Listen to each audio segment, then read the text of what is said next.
Welcome guys. अब इस video में मैं आपको सिखाऊंगा स्लस्की डीकम्पोजिशन के दो exceptional cases, substitute and complements along with two applications given in chapter number 8। तो आइए शुरू करते हैं मेरे बच्चों।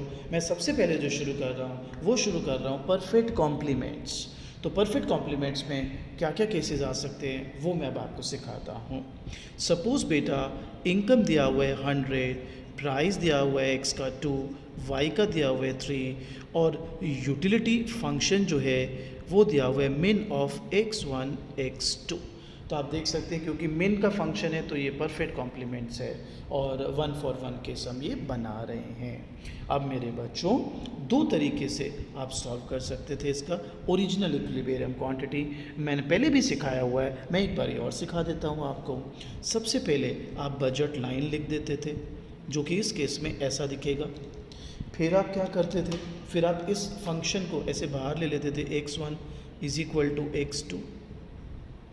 फिर आप क्या करते थे, फिर आप इसमें सब्स्टिट्यूट करते थे 2x1 plus 3x1 is equal to 100, 5x1 is equal to 100, x1 is 20। यही करते थे बिल्कुल। अगर आपको ये अच्छा नहीं लगता तरीका तो डिमांड फंक्शन बना के भी आप कर सकते थे। आप जानते हैं इस केस में डिमांड फंक्शन ऐसा दिखेगा। अगर आपको ज़रा सी भी कन्फ्यूजन है तो आप मेरे पुराने वीडियोस देखिए। ये हो गया आपका 100 अपॉन 2 प्लस 3, ये हो गया 20 यूनिट्स और x2 भी m upon p1 plus p2 100 upon 2 plus 3 हो गया 20 यूनिट्स। अब मेरे बच्चों मैं इसको डायग्रामेटिकली भी एक बार दिखा देता हूँ ताकि करने में और मज़ा आए। ये है आपकी बजट लाइन, इसको मैं बना देता हूँ। A B 50 33.3 how well that's how 100 divided by 2 100 divided by 3 optimality 20 पर आ रही है। So you will be somewhere here, so that's 20 and that's 20। तो आई थिंक यहाँ तक तो कूल है, यहाँ तक तो कोई दिक्कत नहीं है। अब मेरे बच्चों आप चाहते हैं डीकम्पोजिशन, तो अब डीकम्पोजिशन कब होता है, जब प्राइस में चेंज आए। सपोज़ ये प्राइस जो 2 रुपीज़ था गुड एक्स का, ये 1 रुपी हो गया है और हमें कहा जा रहा है कि स्लस्की का डीकम्पोजिशन करो in this case of perfect complements. आइए देखते हैं बच्चों। नाउ डोंट यू थिंक सबसे पहला काम आपकी बजट लाइन शेल और शुड बिकम फ्लैटर और ये हो जाएगा B1 दैट्स 100, क्योंकि अब 1 रुपी प्राइस हो गया ना तो 100 डिवाइडेड बाय 1। अब मेरे बच्चों अगर आप डिमांड फंक्शन यूज़ करते हो तो यहाँ पर m p1 प्लस p2 यही करते, लेकिन अब यहाँ पर एक कैच है, वो कैच मैं आपको सिखाता हूँ। देखो बच्चे, आप कहते हो price effect is equal to substitution effect plus income effect. मैं कहता हूँ कि ये ट्रू है but not true in the case of perfect complementary goods. बच्चा कहता है क्यों? मैं कहता हूँ परफेक्ट कॉम्प्लीमेंट्री गुड्स में सब्स्टिट्यूशन इफेक्ट हो ही नहीं सकता। बच्चा कहते हैं प्रूफ करके दिखाओ। मैं बिल्कुल प्रूफ करके दिखाता हूँ। मेरे पास दो तरीके हैं इसको प्रूफ करने के। पहला, don't you think substitution effect का मतलब होता है एक गुड बढ़ाना एक गुड कम करना, सब्स्टिट्यूट करना। यार आप परफेक्ट कॉम्प्लीमेंट में कैसे कर सकते हो? In case of perfect complements goods are to be used in a given proportion, in a fixed proportion, so you cannot substitute one good for the other. Suppose left leg shoe right leg shoe है तो साथ में use होंगे given proportion में। ये थोड़ा ना right बढ़ा के लेफ्ट कम करके उसको यूज़ कर लोगे, यू कांट डू दैट। तो एक तो ये सिंपल सा लॉजिक है, लेकिन कुछ बच्चे कहते हैं नहीं सर प्रूफ चाहिए, हमें तो प्रूफ चाहिए। तो मैं एक काम करता हूँ, मेरा स्लस्की का पहला वीडियो जिसमें मैंने न्यूमेरिकल सिखाया था स्लस्की का 5 स्टेप्स में, तो याद करो स्टेप 2 क्या होता था। सर मेरे को याद है स्टेप 2 ये होता था delta m x1 into delta p1। Good बेटा, तो 20 इंटू 1 कितना हुआ सर 20। स्टेप 3 आता, हाँ सर मेरे को स्टेप 3 भी याद है, बता बेटा क्या आता। Sir m prime is equal to m minus delta m, so 100 minus 20 is equal to 80। मैंने कहा यार तेरे को तो सारे स्टेप पता है। अगला स्टेप क्या था? कहता है सर डिमांड फंक्शन लेंगे m upon p1 plus p2, नई इनकम नया प्राइस। मैंने कहा नया प्राइस क्या है? बोला सर गुड प्राइस x का जो है वो 1 हो गया। अच्छा, तो यहाँ पर 1 इसलिए लिया, ये कितना आया 20। स्टार्टिंग क्वांटिटी कितनी थी 20, ये कितना आया 20। अब तो मान जा नहीं है सब्स्टिट्यूशन इफेक्ट, होता ही नहीं है परफेक्ट कॉम्प्लीमेंट्स में सब्स्टिट्यूशन इफेक्ट, हो सकता ही नहीं है। तो अब इसको मैं यूज़ करूँगा सिंपल। आपने क्या करना है, आप यहाँ पे लो x1, इनकम वही पुरानी, प्राइसेस नए, और आपके पास आया 25। तो ये जो 25 आया गाइस, वो यहाँ पे आपका समवेयर आप दिखा देंगे, IC1 25 25। Clear? So, what is the moral of the story here? It is, in case of perfect complements, price effect shall always be equal to income effect. Substitution effect होगा ही नहीं। अब ये केस मैंने लिया 141, मैं आपको अदर देन 141 भी करके दिखा देता हूँ। आपकी तसल्ली होना ज़रूरी है ना, तो आप तसल्ली करो पहले बढ़िया से, आराम से। सपोज अब हमें एक क्वेश्चन दिया है, और चलेगा इस, तो अब मैं जो केस लेता हूँ वो अदर देन 141 ले लेता हूँ आपके लिए। सपोज आपको दिया हुआ है income 100, price of x 2, price of y 1, no problem. लेकिन यूटिलिटी फंक्शन जो है वो दिया हुआ है min ऑफ 2x1 x2। अब सबसे पहले तो मैं ये भी टेस्ट करना चाहूँगा कि आप यूटिलिटी फंक्शन को पहचान पाते हो या नहीं। 2x1 x2 मिन फंक्शन, क्या मतलब है इसका? इसका मतलब है गुड 1 की 1 यूनिट, गुड 2 की 2 यूनिट। यानी गुड 1 हो गया एक प्याला चाय, और गुड 2 हो गया 2 चम्मच चीनी, तो एक प्याला चाय में 2 चम्मच चीनी। यूटिलिटी फंक्शन ऐसा बनेगा उसका। और अगर आपको इसमें कन्फ्यूजन है तो then you better watch my earlier videos, because आपको फिर बेसिक ठीक नहीं आता। अब मेरे बच्चों, अब मैं आपको इसको सॉल्व करके दिखाता हूँ। तो ओरिजिनल क्वांटिटी, तो मैं सबसे पहले डिमांड फंक्शन बना लेता हूँ यहाँ पे, वो ऐसा बनेगा। अब कई बच्चे जो है गुस्सा कर जाते हैं, कहते हैं सॉरी क्या बात है, अभी तो आपने डिमांड फंक्शन कहा था m/p1 + p2, अब आप कह रहे हो p1 + 2p2। वेल यार, ये मैं पहले सारा करा चुका हूँ, चल एक बार और करा देता हूँ। ये तेरी बजट लाइन हो गई, हाँ सर हो गई। इसको तू बाहर ले आएगा, हाँ सर ले आऊँगा। अब दोबारा इसमें सब्सिट्यूट कर। अच्छा सर कैसे? ऐसे। सो x1 इज़ m1/p1 + 2p2। अब भाई यही तो करा है मैंने, ठीक है। अच्छा, अब इसको सॉल्व करते हैं, चलो वैल्यूज़ डालते हैं। ये हो गया 100 अपॉन 2 + 2 × 1, 25 यूनिट्स। क्लियर? अब अगर प्राइस ऑफ गुड x 1 हो जाए तो डोंट यू थिंक, अब देखो पता है सब्स्टिट्यूशन इफेक्ट तो हो ही नहीं सकता ना यार, कॉम्प्लीमेंट्री केस है।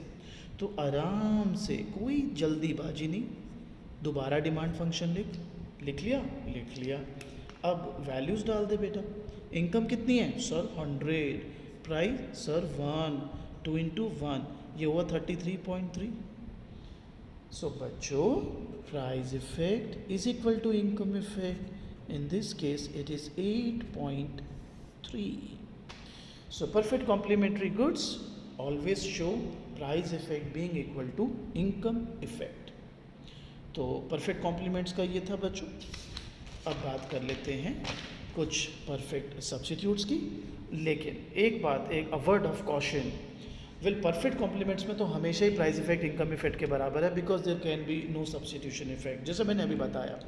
But same is not true for substitute, इसमें वेरी करता है केस टू केस। तो चलो कुछ केसेस लेते हैं। फर्स्ट केस, हमें दिया हुआ है income 100, price of x 2 rupees, price of y 3 rupees, और यूटिलिटी फंक्शन दिया हुआ है x1 + x2, नॉर्मल 141। ठीक है, यस सब ठीक है।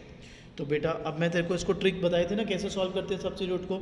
सर मैं देख लूँगा गुड 1 कितना ले सकता है टोटल, मैक्सिमम 50।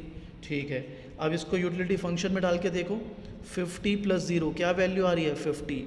सेम गुड 2 के लिए करो, 100 / 3 कितना होता है? 33.3। अब अगर इसको यूटिलिटी फंक्शन में डालो तो 0 + 33.3 कितना हो जाएगा? सर 33.3। तो तू बता दे 50 की वैल्यू ज़्यादा है कि 33.3 की? सर एनी डे 50 की ज़्यादा है। तो ये तेरा ऑप्टिमल पॉइंट आता, यही आता ना। मैं ड्रॉ करके बताता हूँ भाई, आराम से करेंगे, वो जल्दी थोड़ी ना हमको।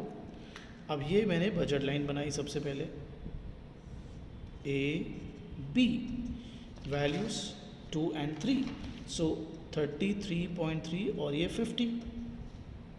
ठीक है भाई, ऑप्टिमलिटी तेरी 50 पर है, तो आईसी भी तो बनाने पड़ेंगे ना 141 वाले। ये आईसी बना दिया, ठीक है, ये आईसी है, ये ऑप्टिमलिटी होगी, स्ट्रेट लाइन है वैसे, ठीक है। अच्छा, अब प्राइस ऑफ गुड एक्स 1 हो गया है, तो अब क्या करेगा? अब अगेन गुड 1 कितना ले पाता तू? सर मैं ना 100 ले पाता। गुड, यूटिलिटी फंक्शन में अगर तू वैल्यू डालता तो वैल्यू क्या आती? सर 100 + 0 100 आती। परफेक्ट। गुड 2 के बारे में क्या ख्याल है? अच्छा, गुड 2, वेल गुड 2 हो जाता, ध्यान से देखने वाली बात है, 100 / 3 33.3, और यूटिलिटी वैल्यू क्या आती? सिर्फ 33.3। तो अगेन पहले भी गुड 1 पे ऑप्टिमल था, अभी भी गुड 1 पर। सर कहना क्या चाहते हो? सर प्रूफ क्या करना चाहते हो इसके थ्रू? अरे बताता हूँ भाई, प्राइस 1 हो गया तो तेरी बजट लाइन सबसे पहले तो फ्लैटर हो गई 100, थोड़ा स्पेस क्रंच है, और डोंट यू थिंक ऑप्टिमलिटी भी तेरी अभी भी 1 पर ही है। ये आईसी आ गया तेरा 100। तो पहले कौन सा गुड कंज्यूम कर रहे थे आप? Sir good 1। अब कौन सा कर रहे हो? Sir good 1। तो कोई सब्स्टिट्यूशन हुआ ही नहीं ना। इस केस में price effect is equal to income effect. इस केस में नॉट ऑलवेज। सर क्या कहना चाह रहे हो? अभी बताता हूँ क्या कहना चाह रहा हूँ। अब एक और केस लेते हैं, और रीडिंग करेगा ना तो रीडिंग से तो तेरे को ऐसा लगेगा अरे इतना सिंपल है यार, मज़ा आ गया, उसने आसान सा बेसिक सा केस लेके रखा हुआ है। भाई तेरे को एक्सप्लोर करने अलग अलग एग्जाम्पल्स। सपोज इनकम है 100, प्राइस ऑफ एक्स है 2, ठीक है, और प्राइस ऑफ वाई है 1। यूटिलिटी फंक्शन वही 141, अदर देन 141 भी आ जाए तो क्या दिक्कत है, तेरे को आता ही है, ठीक है। अच्छा, तो अब अगर खाली गुड 1 ले, सर खाली गुड 1 तो 50 यूनिट्स आएंगे। ओके, यूटिलिटी वैल्यू फंक्शन में डाल दो, मैं देखता हूँ सर कितना आ रहा है। देख सर ये आ रहा है 50 + 0 50, बिल्कुल। और गुड 2 के बारे में क्या ख्याल है? सर गुड 2 मैक्सिमम 100 आ जाएगा, बिल्कुल सही। What about the utility value? Sir 0 + 100 100 आ जाएगी। तो ऑप्टिमलिटी कहाँ पर है? सर 100 पर, गुड 2 पर। बढ़िया, बना ले मेरे भाई, बना ले। 100 / 2 100 / 1, ऐसे बजट लाइन बन जाएगी। 100 50, और तूने ही कहा कि गुड 2 पे ऑप्टिमलिटी है। बढ़िया बढ़िया, आई एम विद यू, सही कहा। तो अब आईसी यहाँ से बना लो भाई, 100 100, ठीक है, क्लियर? क्लियर है सर। अब गुड एक्स का प्राइस 2 था ना, ये घट के 0.5 हो गया। सर 0.5 हो गया, हाँ। तो बजट लाइन कैसे चेंज होगी? सर बजट लाइन ऐसे फ्लैटर हो जाएगी एंड इट विल बिकम 200, ठीक है। मगर मुझे तो कुछ और चीज़ पे इंटरेस्ट आ रहा है। अब अगर तू खाली गुड 1 ले तो 100/0.5 200 200, यूटिलिटी वैल्यू सर 200। गुड 2 ले अगर खाली तो 100/1 100 100, 0 + 100 100। ऑप्टिमलिटी कहाँ पे जाएगा? सर गुड 1, क्योंकि कितने वैल्यू आ रही है? 200, राइट। पहले गुड 2 पर ऑप्टिमलिटी थी बिकॉज वो फिजिबल ऑप्शन था, अब गुड 1 पर है बिकॉज ऑब्वियसली ये फिजिबल ऑप्शन है। So how to catch this? अब ये ऑप्टिमलिटी है ना बेटा, और ये 141 केस है, तो अब आईसी भी तो बनाएगा ना। ये आईसी आ गया 200 200 का। अब ये ऑप्टिमलिटी है, पहले ये ऑप्टिमलिटी थी, तो पहले you were buying good Y, now you are buying good X. In this case price effect is equal to substitution effect, because आपने सब्सटीट्यूट कर दिया एक गुड को दूसरे गुड से। तो अनलाइक कॉम्प्लीमेंट्री गुड्स जहाँ पर हमारे पास फोरगॉन कंक्लूजन है कि price effect shall always be equal to income effect, I am afraid one can not say the same thing with substitute goods. It could be equal to substitution effect, और in the last case it could be equal to income effect as well. ठीक है जी। So guys, अब मैं आपको सिखाता हूँ first application from this chapter called rebating tax.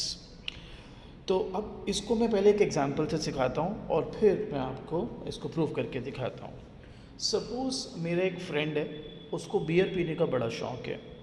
20 rupees की beer आती है, 100 रुपीज़ उसका बजट है बियर का। तो वो 5 बियर्स ऑब्वियसली ले लेता है, 100 रुपीज़ में 20 रुपये के हिसाब से 5 बियर।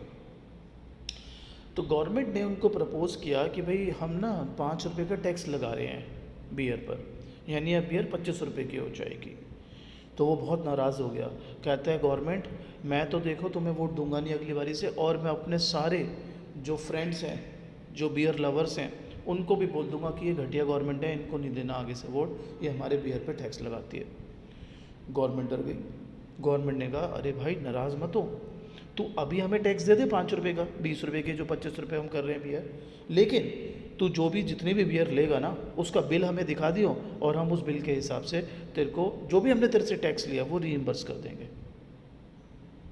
इट्स लाइक अभी टैक्स दे दे बियर पर और बाद में तो हमें बिल दिखा देना कि भाई इतने बियर्स मैंने खरीदे हैं, तो उस पर जो जो मेरा टैक्स है मुझे वापस कर दो। गवर्नमेंट ने कहा हम कर देंगे। तो अब आपको ये लग रहा होगा कि यार ये क्या बेवकूफ़ी है, तो फ़ायदा क्या करने का टैक्स लगाने का। मैं आपको बताता हूँ क्या चालाकी है इसमें गवर्नमेंट की। अब वो मान गया मेरा फ्रेंड बियर लवर, तो 5 रुपये का टैक्स लग गया, तो अब 20 रुपये की बियर 25 रुपये की हो गई है, ठीक है। तो अब 4 बियर्स मिलेंगे उसको, क्योंकि 100 का बजट है। पर वो बड़ा खुश था, कहता है कोई बात नहीं, अभी मैं दिखा दूंगा ना गवर्नमेंट को टैक्स कि मैंने इतना दिया है, गवर्नमेंट मेरे को पैसे दे देगी, मैं दोबारा ले आऊँगा बियर। तो आइए उसके सपने को तोड़ते हैं। तो पहले 100 रुपये थे 20 रुपये की बियर थी तो 5 बियर मिल जाती थी। अब 5 रुपये का टैक्स लगा, 25 रुपये की बियर हो गई तो 4 बियर्स मिलती हैं। लेकिन साथ में गवर्नमेंट ने प्रॉमिस किया कि कोई बात नहीं, जितने भी तू बियर खरीदेगा उसका बिल हमें दिखा, हम जितना भी तूने उस पर टैक्स दिया होगा हम रीइंबर्स कर देंगे, वापस कर देंगे। अब 5 रुपये के टैक्स के साथ तो 25 रुपये की हो गई है बियर, राइट। तो फिर 100 डिवाइडेड बाई 25, तो एट मैक्स 4 बियर ही आएंगे बेटा, है ना। तो अब मेरे को सोच के बताओ, अगर उसको सिर्फ 4 बियर ही मिली हैं तो वो 4 बियर का ही तो बिल दिखाएगा ना, और 4 बियर पे उसने 5 रुपये का टैक्स दिया है ईच बियर पर, यानी उसको गवर्नमेंट रीइंबर्स भी करेगी तो 20 रुपीज़ रीइंबर्स करेगी। Yes sir. तो अब अगर वो मार्केट में 5वीं बियर लेने जाता है तो बियर तो 25 रुपये की है। ओ सर ये क्या, यही तो आपको on the face of it लग रहा था कि ये कैसी पॉलिसी है, इसका तो कोई फ़र्क ही नहीं पड़ेगा। फ़र्क पड़ा ना, उसकी बियर की कंजम्पशन कम हो गई है इस वजह से। He can't have 5 beers any more with the same budget. आइए शुरू करते हैं। So we analyze the economic impact of government proposal to impose a tax on gasoline, that's petrol, and simultaneously the government would return the tax receipts to the consumer in the form of direct money payments. On the face of it, such a proposal sounds absurd since it looks like there would be no change in demand for gasoline. In the mid-1970s, US government wanted to reduce its dependence on foreign nations for crude oil, especially OPEC, तो फिर US government ने ये introduce किया था। So let the initial price of gasoline be P, let the magnitude of tax be T. So हमारे beer वाले example में 20 और 5. Let the entire burden of the tax be passed on to the consumer in the form of high prices. P prime is equal to P plus T. 25 रुपये 20 plus 5 beer वाला example. Consumer की initial demand है suppose X1 है, जो मैं अभी diagram में दिखाऊंगा। After the tax the average consumer reduces is consumption from OX1A to OX1B।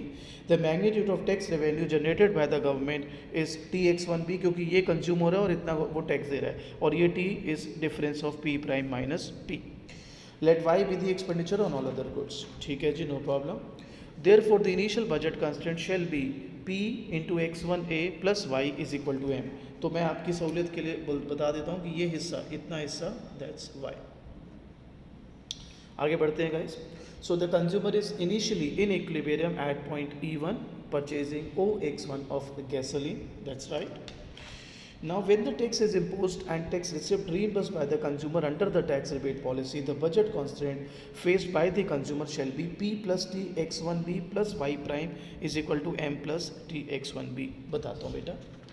अब मेरे बच्चों उसको रीइम्बर्समेंट भी मिल रही है और ऑब्वियसली उसके लिए गुड भी महंगा हो गया। सो ये कुछ इस तरह से बन जाएगी आपकी बजट लाइन, और ये जो बजट लाइन है इसको हम नाम दे देते हैं सपोज FG। ठीक है, ये इधर से इधर क्यों आया, क्योंकि गुड महंगा हो गया, टैक्स लग गया। इधर से इधर क्योंकि आपको टैक्स की रीइंबर्समेंट मिलेगी। आगे बढ़ते हैं। तो कहता है the new equilibrium shall have to be at the point where FG intersects AB and FG is tangent to IC1। So यहाँ पर आपका नया इक्विलिब्रियम होगा। ऐसा क्यों है मैं वो भी आपको बताता हूँ। ये हो गया आपका IC1 पॉइंट E1 कर देते हैं और इसको E2 कर देते हैं, ठीक है, या इसको E कर देना, not a problem. So the new equilibrium shall have to be at the point where FG intersect AB and FG is tangent to IC1. Well, this is because when we cancel TX1B from each side, हम बात करें इसकी, of the above equation given in point 13, then the bundle X1B Y prime is affordable at the original money income. तो basically इसको खोला मैंने और ये ऐसा दिख रहा है. साधारण भाषा में ये जो बंडल है, अब ये जो आप यहाँ पर हो, देखो ये इधर हो, इसको बोल रहे हैं X1B और ये पूरा हो गया Y. एक बार बताओ, ये ओरिजिनल बजट लाइन AB में तो अफोर्डेबल था ही ना. जब खाली AB को देखो तब भी तो you could have had this and this, right, इसलिए वो वहीं से हम शो कर रहे हैं. So the bundle X1B Y prime shall necessarily be revealed inferior to X1A Y and therefore must lie on lower IC. So consumer is worse off. मैं बताता हूँ इसका मतलब क्या है. ये आप रिवील प्रेफरेंस थ्योरी में सीखते हैं चैप्टर नंबर 7 में बच्चों. एक बात बताइए, अगर ये ओरिजिनल बजट लाइन है AB, you could have had this point X1B and Y, but you went ahead for this point Y prime X1A. तो don't you think you actually revealed inferior this point से point C for rather in favour of this point D. In other words, you went ahead for point D where you could have had point C. You could have afford point C but you went in for point D, right. यही हम वहाँ पे शो कर रहे हैं. So now if I am forcing you to accept C, don't you think this point has already been revealed inferior by you in favour of D. So that means अगर आपने पहले जब दोनों में चॉइस था और आपने D पसंद किया था, अब मैं आपको अगर C देता हूँ तो ऑब्वियसली आप वर्स ऑफ हो गए. This is what we have shown through a lower IC. तो जब E1 और E2 को कंपेयर कर लो, जब आपने E2 लिया, E1 was affordable but you didn't go for E1, you went ahead with E2. So now if अगर आपको E1 ही दिया जाए तो आप वर्स ऑफ होंगे. That should lead you to a lower IC. So this was rebating tax. Guys, we will now start our last application called voluntary real time pricing. ये क्यों अप्लाई होता है, कब अप्लाई होता है, वो भी बताते हैं. So in case of certain public utility services such as electricity, demand varies from time to time. Like गर्मियाँ हैं तो दोपहर में बहुत ज़्यादा डिमांड होती है, कमर्शियल यूज़ भी हो रहा होता है बिजली का, और रात में थोड़ी कम डिमांड होती है. तो जब बहुत ज़्यादा डिमांड होती है उसे हम पीक पीरियड कहते हैं, जब थोड़ी कम होती है तो उसे ऑफ पीक. अब होता क्या है, पीक पीरियड में कई बार इतनी ज़्यादा डिमांड हो जाती है कि जो इलेक्ट्रिसिटी कंपनीज़ हैं उनकी एक रिजर्व्ड कैपेसिटी है इलेक्ट्रिसिटी प्रोडक्शन की, वो उसके बियॉन्ड नहीं बना सकते. तो फिर उस वक्त पर लाइट चली जाती है. तो इससे बचने के लिए क्या करें? Under the real time pricing scheme the price of electricity varies from time to time. कैसे? एक ना स्पेशल टाइप के मीटर लग जाते हैं, तो फिर वो जैसे ही एक्सीड कर रहा होता है, जैसे उसके अलग अलग टैरिफ होते हैं कि भाई इतनी क्वांटिटी होगी तो कुछ बिल आएगा, उससे ज़्यादा क्वांटिटी होगी तो ज़्यादा बिल होगा, उससे कम क्वांटिटी होगी तो कम बिल होगा. सो वो मीटर इंस्टॉल्ड हो जाते हैं. अभी एक्सप्लेन करता हूँ. We now explain this with the help of an example. The electricity company has a predetermined baseline quantity. This baseline quantity represents the level of normal usage. Let this baseline quantity be X star 1. Now, when the consumer use electricity in excess of this baseline electricity quantity, वो higher price देना पड़ेगा. If the consumer use electricity below their baseline quantity, तो उनको lower price देना पड़ेगा, rebate देंगे उन्हें हम.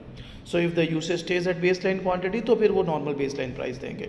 तो again let the baseline quantity be X star 1 and baseline price be P1. So the users pay a higher price in case their usage exceeds baseline quantity, but they also get a rebate if they cut back their use below baseline quantity. Let this higher price be P1 prime.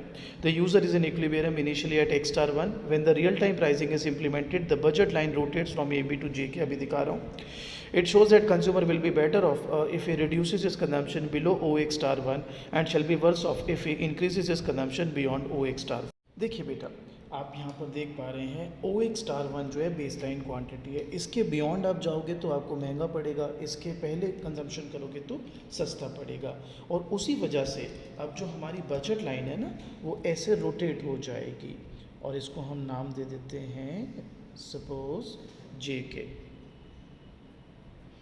आप extra one base line quantity के beyond consumption करोगे electricity का ज़्यादा पैसे देने पड़ेंगे, इससे कम करोगे तो कम पैसे देने पड़ेंगे। तो this is how it is done. अब मैं यहाँ से आईसीज बना देता हूँ। ये हो गया आपका IC1 एंड ये हो गया आपका IC2। अब आप नोटिस करो, अगर आप कंजम्पशन कम करते हो से X*2 तो आप हायर IC पर आ गए। बेटर ऑफ है आप कम कर लें कंजम्पशन।